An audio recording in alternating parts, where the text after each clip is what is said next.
All right, so I got this clip last minute from my guy EC1 of AJ Brown. It looked like he apologized for his outburst during the game to Jalen Hurts and Nick Sirianni and Brian Johnson. It looked like he apologized.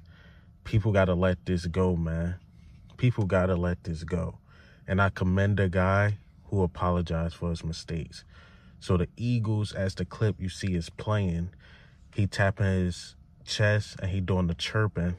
He like, that's on me. Like, that's on me. Probably like the emotions get the best of him. And he apologized. So I gotta salute a man like that. But let me go back to the regularly scheduled program and let's get straight into it. This is Eagle Al, and today I want to talk about Jordan Davis, also Josh Sweat, and Eli Rich should start in the slot. But let's get straight into it. All right, so before I get into the topics, I want to talk about this tush push thing. So a lot of people outside of the Eagles community is calling for, we got to get rid of the tush push. It's the worst call in history, this and that. We seen other teams try to do it, right? Colts failed. I think Colts failed twice. And it was a couple other teams, but the Colts come to mind because I believe Shane Steichen came up with the play. So what it shows is that the play is not unstoppable. It's just unstoppable when the Eagles do it because you have a very strong quarterback and you have the best O-line. So people really want to get rid of this play simply because the Eagles are very successful at it. And the NFL just can't adjust around one team. Like even the emergency quarterback thing, that came from the Eagles. You know why? Because we injured the two quarterbacks that were active for the 49ers. Now they got this emergency quarterback thing, which sucks. It definitely sucks for sure. But yeah, man, you can't just get rid of rules because one team is successful at it. Now, if all the teams were successful, maybe you can talk about it, but you got to stop it. That's like me complaining about, Patrick Mahomes and Andy Reid keep winning and getting to the Super Bowl. Can you break up that team because we don't like it? Or when the Patriots and Bill Belichick, can you break up that team because they keep winning? Like, it's not fair. He should coach another quarterback and he should go to another team and let another coach. Like, no, if it's working for them, stop them. Simple as that. Okay, so I want to talk about this. Eli Rich should start. Oh, I just woke up. I'm sorry. I fell out of it. Eli Rich should definitely start. So last night, watching the tape, and I wanted to see when Eli Rich got in because I seen when he got in, and I seen like the replay on the game tape, the TV tape, and I'm like, okay, they put Eli Rich on Justin Jefferson. That's a lot of trust, and he stuck with him the whole way. You see him and Sidney Brown, which I feel so bad for Sidney Brown. It's just criminal why he's not getting enough playing time, in my opinion, but it's hard for me to complain because Edmonds and Evans did have a good game. I knew they was going to do that. I said that. A lot of people were like, nah, it's Sidney Brown time. I'm telling you, they're going to play Edmonds and Evans a lot because when the coaching staff favor people, I'm starting to see that when they favor people, they don't care how good the backup is. They just going to play the guy they favor. Okay. So, yeah, again, Eli Rich is starting. This is the cornerbacks, in coverage. Like these numbers are criminal, man. Josh Jobe, a lot of people who was on him, but he had a decent game. Ball thrown at him, 6 of 10. And that touchdown he gave up, that wasn't his fault. He expected Justin Evans to be there. The only thing I get mad about with Josh Jobe with that Addison deep ball touchdowns that he didn't make the tackle. But 6 of 10, 106 yards, 2 touchdowns.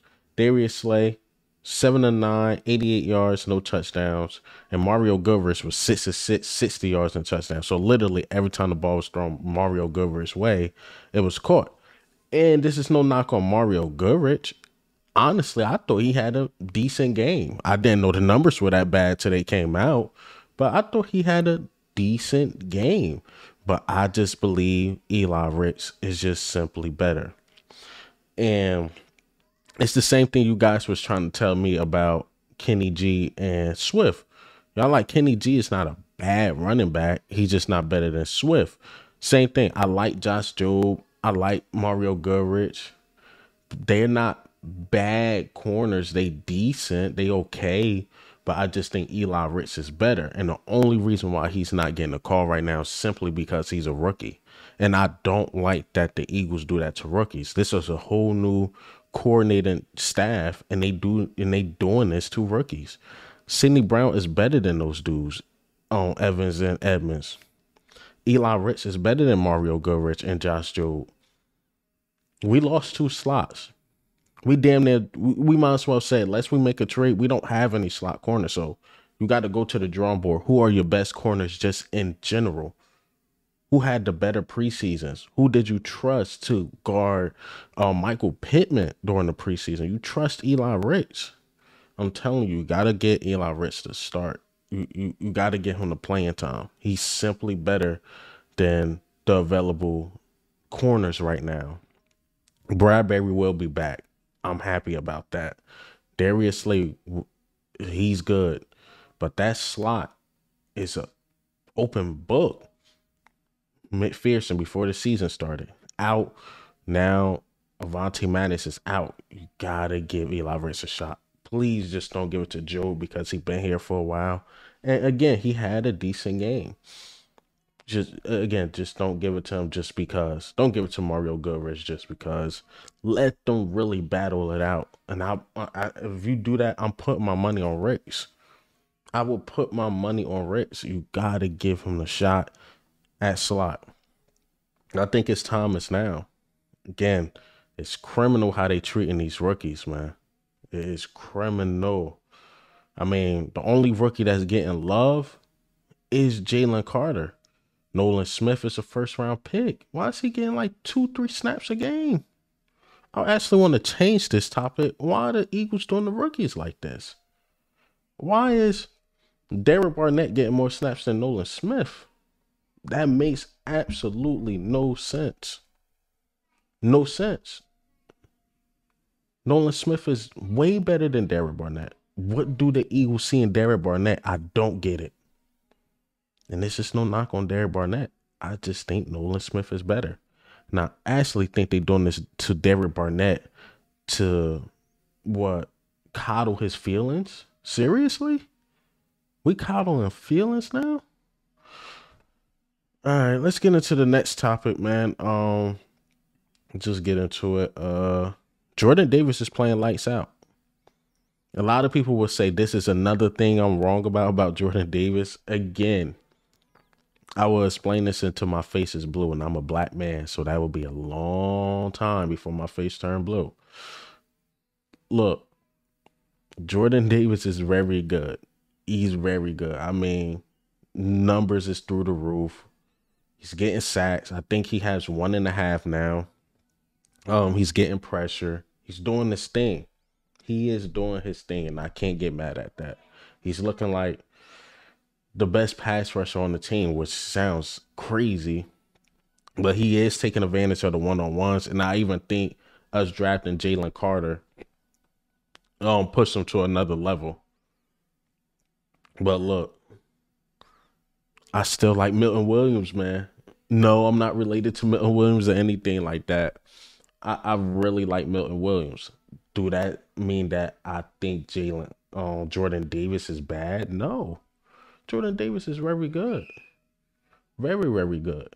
And I'm happy he's playing at a high level.